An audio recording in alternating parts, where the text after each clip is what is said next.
She's one of the largest ships sailing our oceans. She's as tall as a 10-story building. And in a year, she travels 2/3 the distance to the moon. Well, it's his job to keep out of my way, but he's not moving. In 12 months, she carries nearly 200,000 containers, a cargo worth $4.5 billion. Cargo that must be delivered intact and on time. Yet this huge ship has a crew of only 22, who have to be ready for any conditions, any emergency. All ship personnel to your boat station. See any lights? And must be ready to defend their ship against desperate marauders, modern-day pirates. The Atlanta's mission? Transporting and protecting a mountain of very valuable cargo. Come, experience life aboard a maritime megastructure. Witness the mechanics and machinations of life at sea. Okay, I'll go ahead, thank you. Starboard 10. And visit the bustling ports that feed the ever-growing world of trade. Welcome aboard the OOCL Atlanta, a mega ship, a true giant of the ocean.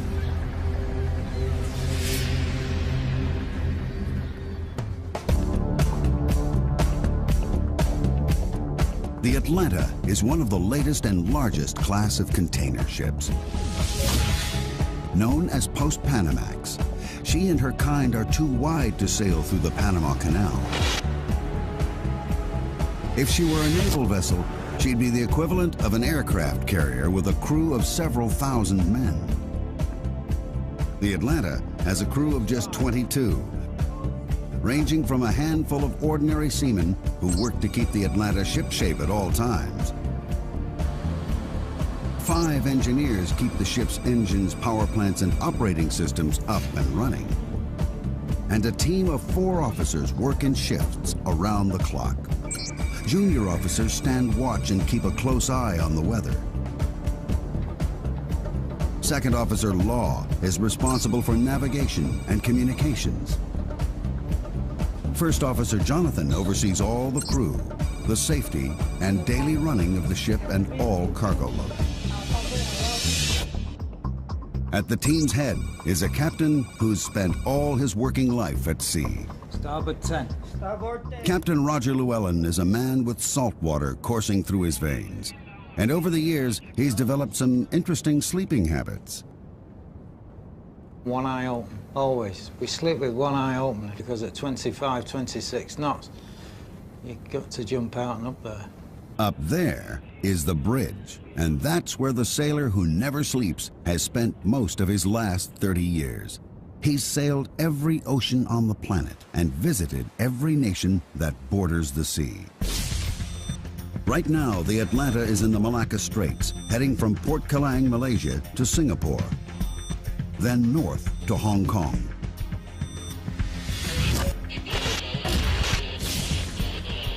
It's a hectic schedule on a crowded route. 050. A lot of traffic not doing what they're supposed to do, a lot of traffic not reporting. So you've got to have eyes at the back of your head. You've got to keep an eye out for everything moving, especially small coastal traffic. We've got one here, not reported, you see. He's trying to get across the bow.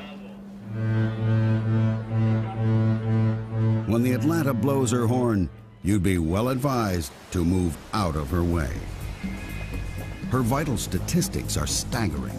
From bow to stern, the Atlanta is 323 meters long. That's over 1,000 feet. In fact, if you could tip the Atlanta up on her bow, she'd edge out the Eiffel Tower. The area of her top deck is greater than 2 football fields. Fully laden, the Atlanta weighs more than 300 jumbo jets.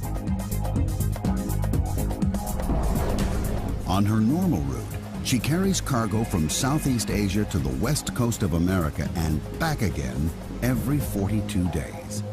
These ocean giants make the Earth very small. It is a village, because one minute we're in the east, next minute we're in the west. Very little time between the two. So we're constantly plying the world with manufactured goods. Mega ships like the Atlanta help keep the wheels of global commerce turning. Over half the world's cargo is carried in containers. In 1 year, nearly 20 million containers are moved a total of 300 million times. It's a payload worth almost $5 trillion. The Atlanta may be loaded down, but she still has to be on time. She runs to schedule for thousands and thousands of miles. She'll arrive on time. In Singapore, containers are arriving from all around the region. Some have a date with the Atlanta.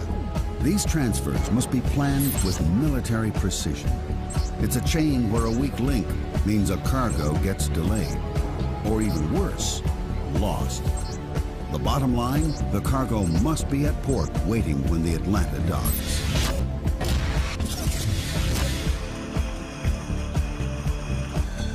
Two particular pieces of cargo due for the Atlanta started their journey several thousand kilometers away in Australia. One is precious and fragile, a shipment of 999 cartons of wine from the lush vineyards of South Australia. The other is also a gourmet delight, but this time highly perishable, a container load of sweet, succulent prawns. Both the wine and seafood are bound for shops and restaurants in Hong Kong, and both will require extreme care and constant supervision. OCL 30 good morning. Can I have your last port of call? The Atlanta's due in Singapore in less than 24 hours, but there's a problem. Third mate. Yes, that's correct, over. Third mate. Yeah, OC Atlanta, the master here. I sent it yesterday and I sent it again this morning when I left Port Calais. Roger, but so far we've not received it. Port procedures are very strict. I give up. Without the right paperwork, ships can't enter a country's waters. Third mate, keep him there, tell him. Instead of the last 10 ports which you've already got, I'll just send you Port Calais. Okay, no problem, no problem. Aye, aye. The captain must keep to schedule. He has 2,200 containers to move in Singapore. And he must get there on time. The Atlanta is steaming towards Singapore Harbor and the planned 2,200 container moves. This megaship is purpose-built for one thing only: to carry cargo. A mountain of cargo. All up, she can carry 8,063 20-foot containers. These are the lashing bars and the turnbuckles up. These are 20 foot. You can load 20s and you can load 40s, either or. But we still need lashing forward and aft to keep them fixed in position. Even though she hasn't yet reached her full load capacity, the captain still likes to check on the containers from the top to the very bottom. Where we are now, we're 13.6 metres underwater now. Down here, the containers are stacked 9 high. So they go 9 high, and then on deck, another 6 to 8 high. So roughly, we're stacking 17 high. From the very bottom of the stack, over 13 meters below the water, the containers rise over 44 meters. On land, it would look like a city block rising 10 stories. If laid end to end, those containers would stretch further than an Olympic marathon, nearly 50 kilometers. A little over 40 years ago, it was a different story. Products like wine would have been transported in a variety of simple boxes, and moving frozen foods over long distances was simply out of the question. Then, in the late 50s, an American, Malcolm McLean, came up with an idea that would revolutionize world trade. By packing all goods into modular containers, similar in design and dimension, they could be easily transported anywhere in the world by road, rail, or sea. As the use of these containers has grown, so has the size of the ships that carry them.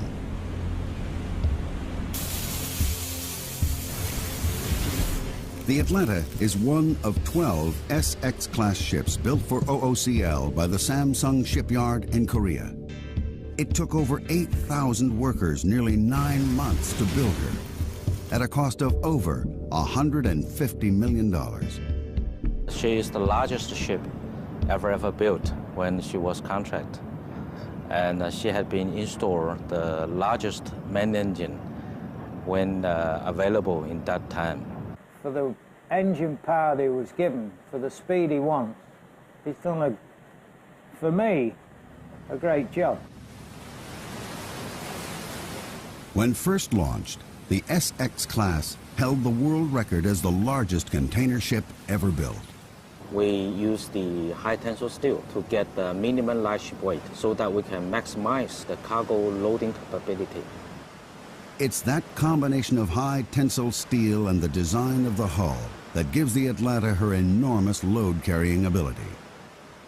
This that runs the full length of the ship is a very important structural member for stresses, because you must remember there's so many big openings that the ship is bending all the time.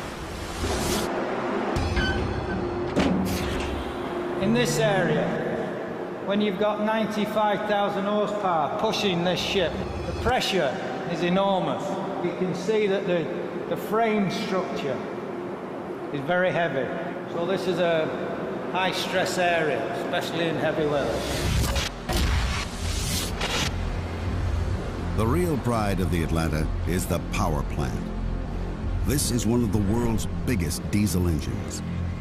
A 12-cylinder turbocharged monster. Its sheer size is breathtaking.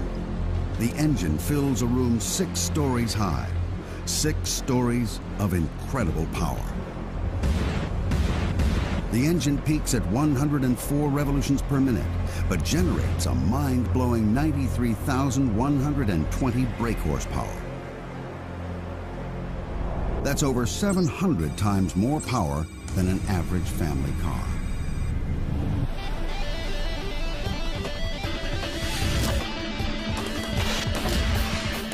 And all that power adds up to one thing: speed through the water.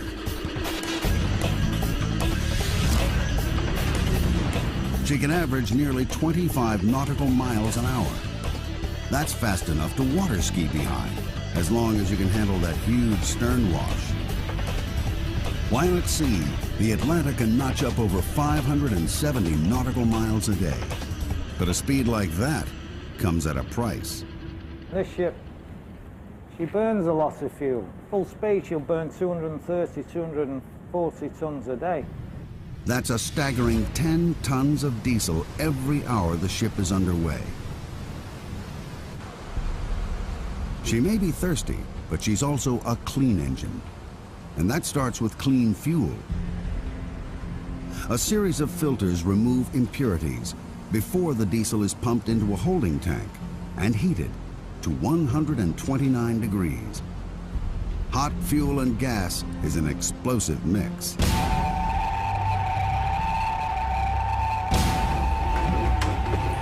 Number 7 cargo hold, number 7 cargo hold, the fire alarm's gone off. No other sound strikes fear into the heart of the mariner like the fire alarm. Starboard side, bay 1, starboard side. Let me know. A fire at sea can spell disaster. A small spark can soon become a fireball. The crew have to be ready to act in an instant. In the ocean, you're on your own, you've got nobody. We've got no shore facilities, no emergency services. We just rely on our own training and our own emergency services. But a fire is the worst. In an emergency like this, First Mate Jonathan rallies the crew. The captain calls the shots. We are now proceeding forward for investigation. Aye, aye. On deck, please. Getting it right can mean the difference between survival and disaster. those are ready. Okay, I'm going to start the emergency fire pump. The crew have to work together closely. When the emergency pumps come on, they come on strong. Seawater is pumped onto a fire at a rate of over 4,000 liters per minute through high-pressure hoses. Training every Saturday afternoon, 2 hours of training every Saturday. We have fire drills, forward, galley, accommodation, all over the ship. Within a space of 3 months, we'll have covered every part of the ship in a fire drill. And 95% of all fires at sea are in the engine room. Meet me down at the CO2 room. The CO2 room. Do you read over? No copy. Each week, the Atlanta's crew carry out an intensive fire drill. A fire in the engine room is the most dangerous of all and cannot be fought with water. Fighting an engine room fire requires a different strategy. This room is filled with hundreds of bottles of carbon dioxide, which can be directed automatically to the engine room via a network of sprinkler systems, starving the fire of oxygen. The Atlanta has been powering her way towards Singapore, with Captain Llewellyn determined to keep her on schedule. The Atlanta's ability to maintain her top speed is thanks to her revolutionary propeller. This 85-ton, 6-bladed piece of molded alloy spinning at just 104 revolutions per minute provides enough thrust to drive her forward at 25 knots. Sitting behind that propeller is a huge rudder that plunges nearly 12 meters below the surface of the waves. It's roughly the same size as a double-decker bus. And with a surface area like that, the captain doesn't want it angled for too long. A rudder at an angle causes drag, which slows the ship down. You need to keep the rudder movements to a minimum. So I like just to keep her within 1 degree on either side, but that depends on the sea conditions.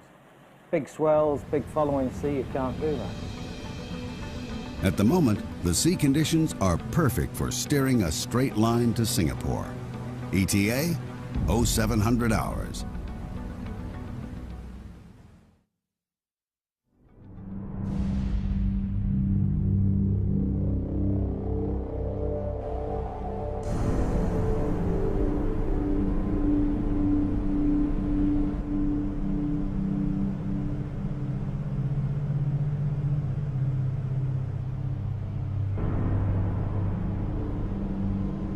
The first sign that the Atlanta's getting closer to port is the sudden increase in sea traffic.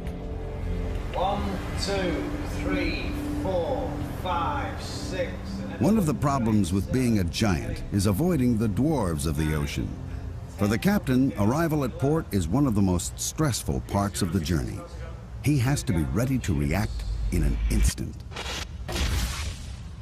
Well, it's his job to keep out of my way, but he's not moving, you see. He's still coming across. Now he's going round. Now he's going to come across my stern. It's going to be a long day for the captain and his crew. Getting into port is just the first hurdle. It's the end of, not the end of the working day, but it's because we got cargo work straight away after, but it's the end of the problems in the Singapore Straits. So we can relax a little. Engine tested head on a stern.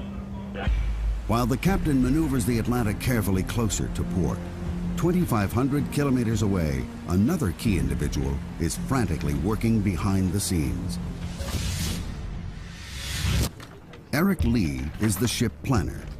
At the head office in Hong Kong, he's using the latest in sophisticated cargo planning software. He calls all the shots when it comes to loading the Atlanta's 8,000 containers, and must make sure that every piece of cargo is ready and waiting. A miscalculation could prove costly. The worst thing is the ship is sitting at the terminal, berthing at the terminal without any work. We lost a lot. Eric isn't the only one who has to get his planning right. Captain Llewellyn must get to the port on time. But before he gets there, the busy waterways are going to get even busier. It's time to call in the assistance of a local expert, the pilot. Every harbor has its own secrets. Fast currents, changing tides, shallow waters. In a tricky maneuver, the Atlanta is about to pick up the man who knows these waters like the back of his hand. Samil Nair has been a pilot in Singapore port for over 20 years. Well, we trust him, but you got to watch what he's doing. So it's until you're actually tied up, you can't relax. Bringing this megaship into dock is the most dangerous maneuver of any trip. Dead slow at the moment. The chain of command is strict and involves as many as 12 key individuals. Thank you, brother. Basically, I'm working closely with the captain, ship's captain, and he's using my expertise in ship handling and local knowledge to get the ship alongside. 314, steady, sir. Thank you. Dead slow ahead. Dead slow ahead. Sea Labrador, Pilot Labrador. We've got a tug coming out there. It's going to be made fast at the stern on the port quarter. This tug is about 4,000 horsepower and it's a fairly big, powerful tug. So basically I'm going to swing the ship around to starboard and then backing down into the berth. Stop engines. Stop. Engine. With main engines stopped, the tugboat Labrador is tied to the stern of the Atlanta on the port side. Then it's dead slow ahead. Atlanta bridge, gangway ready. Okay, Tango 1, OCL. Tango 1. Will be starboard side, long side, bridge to bow, 249 meters. 249. Okay, I see one of your crane is down. Can you check on the crane, please? Okay. Bigger the ship, the smaller the space, pilot. Yep. The bigger the ship, the smaller the space. Stop engines. Stop engine. Okay, Labrador, increase the full power. Yeah. At the stern is the Labrador, a 4,000 horsepower tug. Up front, the Atlanta's huge electric-driven bow thruster adds another 3,350 horsepower. All up, the pilot has over 7,000 horsepower at his command. By combining the pull of the Labrador at the stern and the power of the bow thruster, the pilot cleverly spins the Atlanta into position. When the spinning is over, it's time for some precision parking. Okay, Labrador, slow the port, Labrador. It's the ultimate shoehorning exercise. Dead slow. Dead slow. There's no margin for error. The Atlanta is 323 meters long. She's being parked in a space with only meters to spare. Stop engines. Stop engine. What have you got forward now? How much? About 5 meters. 5 meters, is that all? So keep the after spring slack. Not heat enough. Keep spring slack as we come astern. Even though they perform this operation hundreds of times a year, it's a tense time for all the crew. All the way on your forward spring now. All the way forward. 2 meters, 2 meters. Should be on the road in a minute.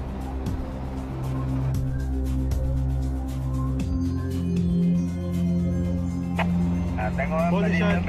In position, hold her there now, hold her on your spring. Another successful docking for the captain and Nair, the pilot.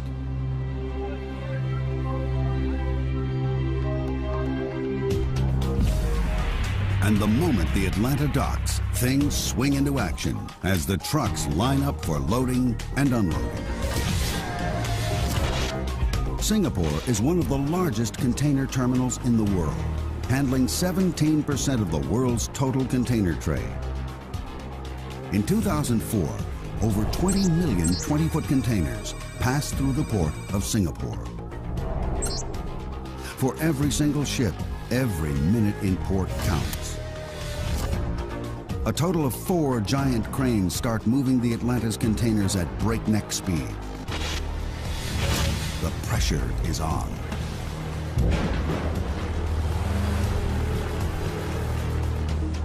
The Atlanta has 2,200 containers that need to be moved, and the captain's hoping it can be done in under 20 hours. This is where Eric's cargo planning is really put to the test. He has to pre-plan every move and allocate each container a specific position on the ship. No container should be moved twice. Double handling wastes time and money. So containers due to be unloaded at the next port must be stacked close to the top, while a container bound for America needs to be stacked deeper in the hold. The other major concern is keeping the ship balanced during loading. Too much weight on either side of the ship could put it in danger of capsizing. It's Jonathan, the first mate's job to keep a close eye on the Atlanta during this critical time. His computer monitors the distribution of weight around the ship and also allows him to compensate for any uneven loading.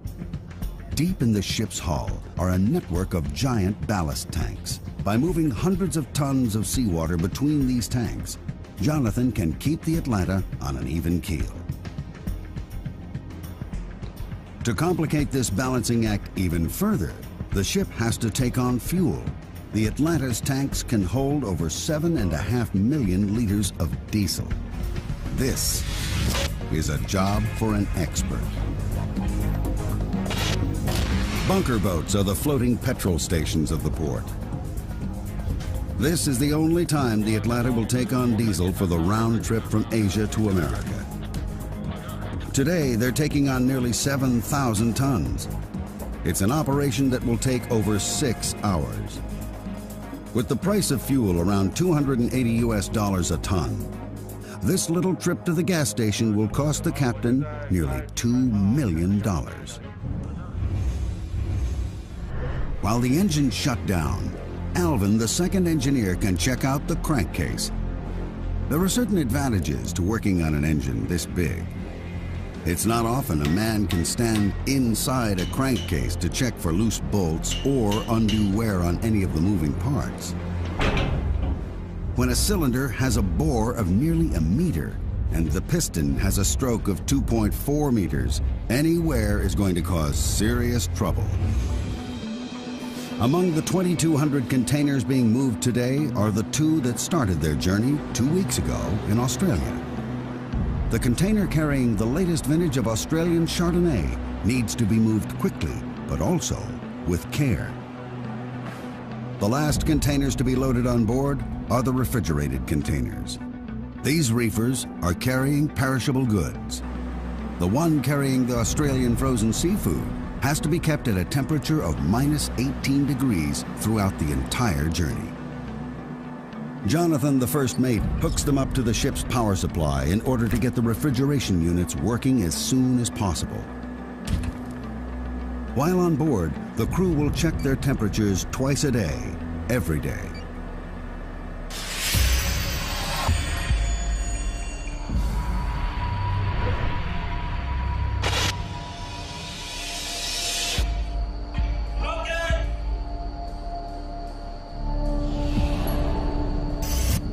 Below decks, the crew go on a manhunt. At dock, there's always the risk of taking on extra cargo, human cargo. Stowaways looking for a free ride to the USA.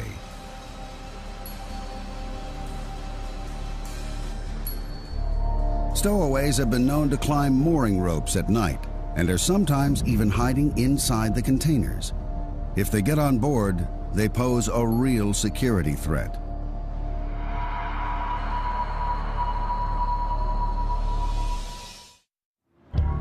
While the crews search for stowaways down below, up on the bridge, the officers are planning for the sea voyage ahead. It's the second mate's responsibility to plot the course. It's an intricate combination of old world tradition and new age technology. He does his initial plotting using charts, slide rule, and compass, and then transfers the data into a computer. The advanced software then links his data to the satellite navigation systems and radar. The result? The officers on the bridge can plot the ship's course and see any oncoming traffic, all in real time. Well, the beauty of that for me is you see where you are instantly. You see exactly where the ship is. And there's many times I have to be on my own, so I need to know where she is. A ship of this size, when she's drawing 13.6, 14 meters, we need to know exactly where she is. The search for stowaways below deck is complete, and the crew have given the bridge the all clear. Nearly 22 hours after first docking, all of the new containers are on board and are being secured for the long trip to Hong Kong. Each container is lashed to the rows above and below in a matrix which locks every single container rigidly in place.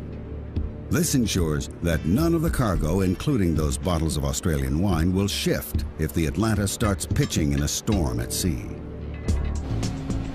A full 2 hours later than planned, but with all cargo on board and firmly secured, the Atlanta is ready to leave Singapore.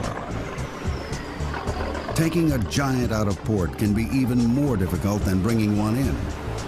And of course, that clock has started ticking again. Coming in and out of port, we're under more stress than when we're sailing out in the open sea. And we got deadlines to meet, sailing schedules. They want us there at a certain time, we can't get there. And it all adds to your level of stress. Midships. As with arrival, Captain Llewellyn shares command with Zamil Nair, the pilot. In these confined waters, the bow thrusters get a full-blown workout. Nair uses all his experience. First, reversing the Atlanta before the tugboat with all of her 4,000 horsepower helps spin the Atlanta away from the docks and points her in the right direction. Steady as she goes. Signal 4, pilot, signal 4. Steady. Pilot, signal 4. With the Atlanta slowly increasing speed and safely on her way, Nair now needs to meet up with another incoming ship.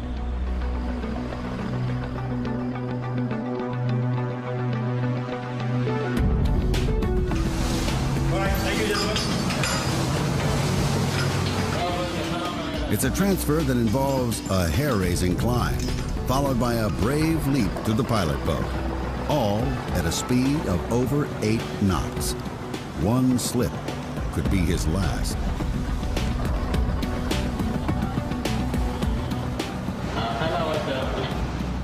By his calculations, it's a leap of faith that he performs as many as 8 times in one working day. Once the Atlanta is out in open waters, Captain Llewellyn resumes sole command of his megaship. It will take the Atlanta 2.5 days to sail to Hong Kong from Singapore, traveling a distance of over 1,460 nautical miles. That's a lot of time at sea. Time that's taken up with regular maintenance and a strict timetable. You must have a routine. You're keeping yourself ready and waiting for the next challenge. Once a week, Captain Llewellyn, the first mate, and the bosun carry out inspections of every section of the Atlanta's living quarters. Home entertainment here, Chief, mate. Home from home. Home from home. For the captain, the Giant can only run efficiently if attention is paid to every tiny detail. That applies to every inch of the ship. While the crew's quarters are checked, the crew themselves have their own inspections to carry out. Electricity is crucial for all the ship's operating systems. The engineers are responsible for keeping all 5 3,000 kilowatt generators running smoothly. Without them, the Atlanta would be dead in the water. The refrigerated containers also rely on electricity. The crew have to check the temperature of every single reefer twice a day. It's a full-time job to keep perishables like the Australian seafood in tip-top condition. And guess what? The Atlanta can carry over 700 of these refrigerated units. Although the Atlanta is surrounded by water, none of it, of course, is drinkable. Every drop of fresh water on board is made by turning seawater into drinking water. The ship's desalination plant can treat 30,000 liters a day, but it has to be cleaned regularly. Salt builds up on plates, which have to be stripped, cleaned, and put back into operation quickly.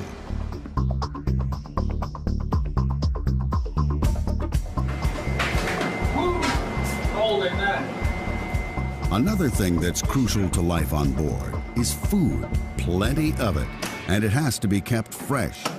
The Atlanta has its own mini reefers in the living section. This is the veg room. This cook, he looks after everything absolutely perfect.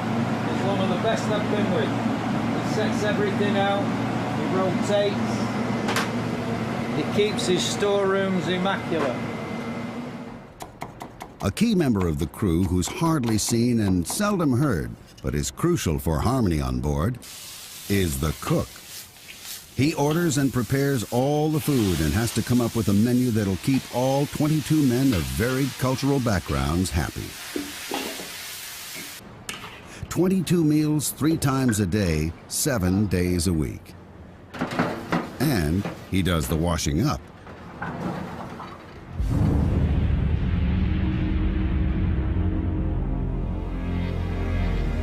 For the captain, sharing meals with the crew is about far more than just the food. One of the beauties is to bring them all together, to sit down and eat together. And you make them feel part of the team. If you don't have a team, you can forget this life. You must work as a team. If there's ever a time when a good team spirit is needed, it's tonight. The ship is entering dangerous waters. The security level has been raised. The South China Seas are busy with all sorts of craft. Many are small fishing boats, miles from shore. Some, however, may not be at all interested in fishing. Pirates trawl these waters, looking for the ultimate catch. Heading on 308, sir. Well, they're there. You don't know where they are, but they're there. They're watching all the time. So it's a threat. We know that threat. Official figures show there can be 3 pirate attacks every 2 weeks in these waters. Third mate, I've got 2 targets here. And these guys that come aboard, if they can get aboard, they're ruthless. They'll kill for the US dollar. Modern pirates don't wear eye patches and don't carry daggers between their teeth. Today, they carry machine guns, AK-47s and M16s, and travel in high-powered speedboats. 352, 3 miles. We're a soft target, we're easy. We're not armed, we're just easy. They know that. Starboard 20. Starboard 20. Hello aft, hello aft. Bridge, number 1 mechanic reporting. Yeah, this is Bridget. We've got a target now. He's moving at 32 knots. He's coming down the port side. If you see anything, let me know. This is the captain. All crew members to your pirate stations. All crew members to your pirate stations. The crew have to be ready to defend their ship. The pirates have one of 2 aims, either to take the crew hostage, or more commonly, to steal any money or valuables that might be on board. The pirates' strategy? Attack the ship's blind spot. They head for the aft deck. This is the lowest part of the ship and the most vulnerable. As I'm taking evasive action now, I'm going port 20. I'm going port 20. Midships, midship. If the captain can't outmaneuver the marauders, their only defense, high-pressured water cannons. Their only hope, washing the attackers into the sea before the pirates can get aboard.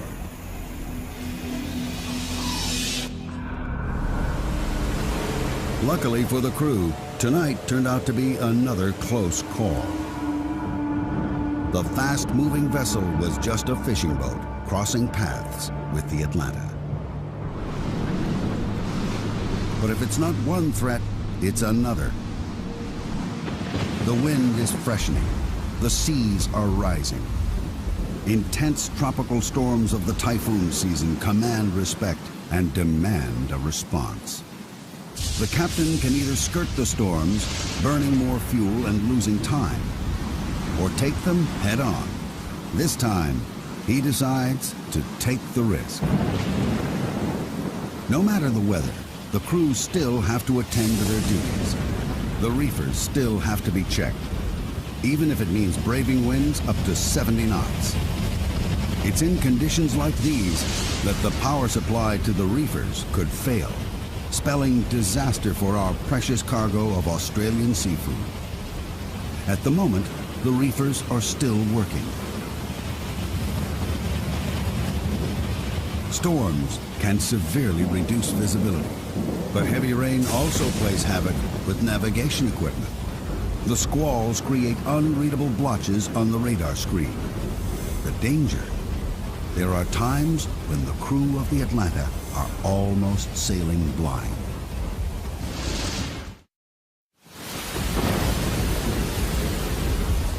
The Atlanta is weathering the storm, which is losing intensity. The captain's instinct was right, and his gamble to take on the storm is paying off.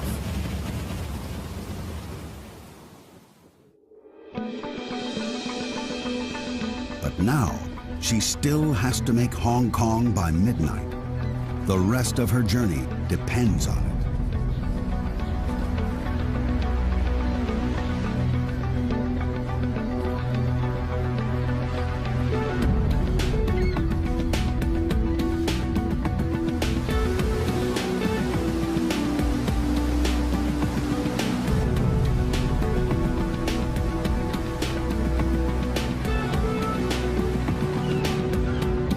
It'll take the Atlanta 42 days to complete the full circuit from Southeast Asia to California and back again.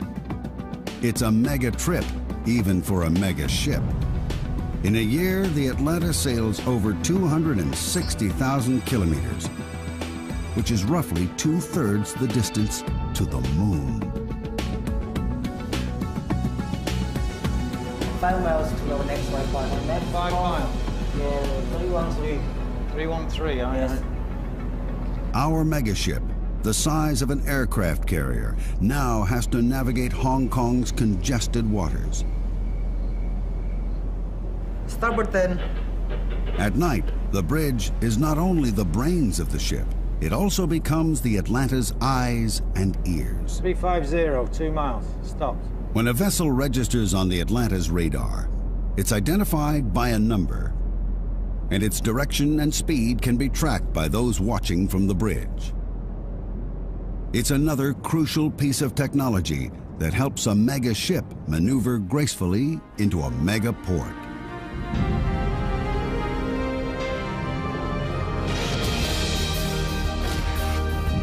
Bringing the Atlanta into another of the world's busiest ports at night means this small crew have to work together with maximum efficiency once again. It's just before midnight. In any 24-hour period, as many as 100 container ships sail into this harbor. The Atlanta is the last of the day.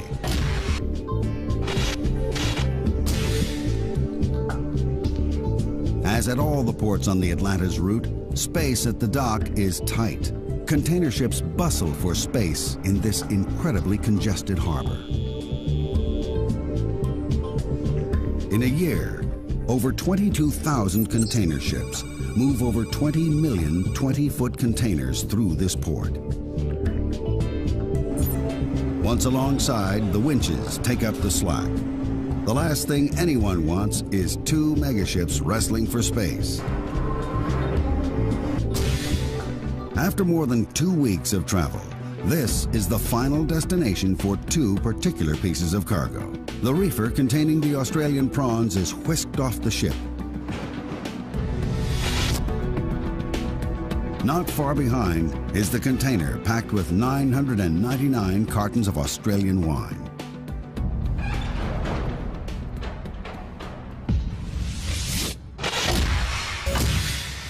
The containers carrying both the prawns and wine reach a cargo warehouse. This is the telling moment. The frozen seafood has passed through the tropics, crossed the equator, and arrived, still frozen after 2.5 weeks at sea. By the time the seafood has been unpacked, the Atlanta has taken on her load for America, and fully laden, she sails on. On the bridge, the captain and second mate Law plot the ship's next long journey across the Pacific Ocean. Having made a long and perilous journey of their own, all 999 cases of wine have arrived intact and on time.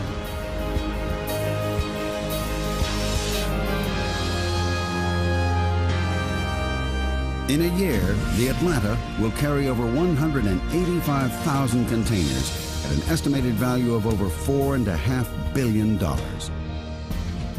The Australian seafood and wine are just a tiny fraction of all the goods that this megaship will transport around the globe.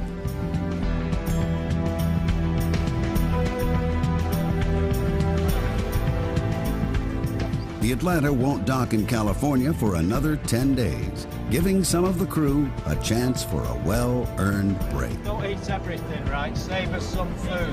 Although he may not be at the helm in years to come, Captain Llewellyn, the sailor who never sleeps, trusts his young crew will